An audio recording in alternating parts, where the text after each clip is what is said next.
Okay, so how were you able to connect with Apostle Arome Osayi, Remnant Christian Network? How were you able to connect? Okay, so this all started in 2014. In 2014 was when I began to take my walk with God much more seriously. Okay. And that was when I began to learn that prayer is not just something you do when you want to ask God for something, it's a life that you live. So I began to practice living by prayer and just pressing into God to have perspective for my life. Because my past up until then had zero definition. In fact, there was a period of time that I was going to commit suicide. But maybe there's no time to go into that now. Okay. Because I felt like my life didn't have any meaning. So, but I found Jesus and I began to press into him. And I began to have so many experiences that I could not really explain. Okay. All right, sometimes I'm sleeping and then while I'm sleeping, I leave my body, I'm traveling somewhere, or sometimes I touch something, somebody else touches that thing and then they are healed. You know, all kinds of stuff began to happen, but I did not understand them.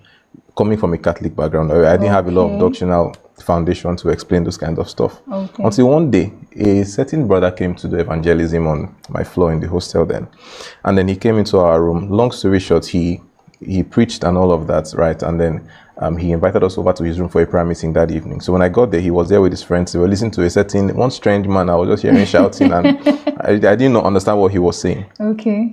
But while I was hearing that message, something was burning in my heart, right? I could not explain it. So I had to get more of his messages. The person that was Apostle Arame's messages. I had to get more of the messages. And for at least that first week, I understood nothing he was saying. But I just knew that while I was listening to the message, something was happening in me. Yeah. Right? Until eventually he in his messages, he began to answer the questions that I've been having, that I didn't even know that I had those questions, right? Wow. I heard him share experiences of how God explained stuff to him when he had similar experiences to what I was having as well. So I just kept on drinking from that well every single day. And so one of those days, because I was in the choir. Okay. We're done with choir rehearsal one of those evenings. I won't say I had a leading, right? I just stayed back in chapel for a reason I don't know. Myself, the keyboardist, and one other guy that was part of the choir there.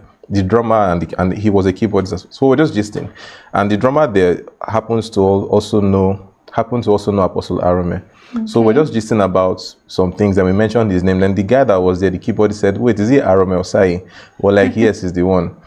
I said, he said that Apostle Arome Osayi is his in-law. I said, it's a lie. Because what are the odds, right? So I had listened to Apostle so much that everything he had shared in his messages, I could tell you his life history from the messages. I could even locate the tent, Benue State Library, Urukum, and all of that, just from. So you already had a map in your head. Yeah, and all the names of his pastors that he was mentioning, I knew all of them just from the message. So I started tackling the guy with those questions, and he got everything right. Wow. I said, okay, so it's true. The next time you see, tell him that he has one son that he does not know about, right? Somewhere. So he eventually spoke to Apostle, maybe that day or the next day. And then he told me that Apostle said I should come to his house. I said, it's a lie. Right? And then he said that he should share his WhatsApp number with me or something like that. So I texted him. And he actually responded and invited me to his place the next year. And so I went there, and that's how the whole connection started. I stayed with him for a while in Lagos there. And so that's how I met Apostle Arome. Wow, that's interesting. Yeah. So how has it been being a son to... I mean, it's been amazing having such an example to look up to, and he's a very present father. Right, he has been present in every single phase of my life, right? And sometimes I wonder, and it makes me even judge myself, because somebody that is that busy always has time to respond to his sons. Yeah. What am I doing that time? I want to say I'm busy too, right? So it's been really amazing. Yeah. Okay. All right. So what do you have to say about the IEC? Oh, so at the IEC, the International Eagles Conference, I think it's a very strategic platform in the body of Christ.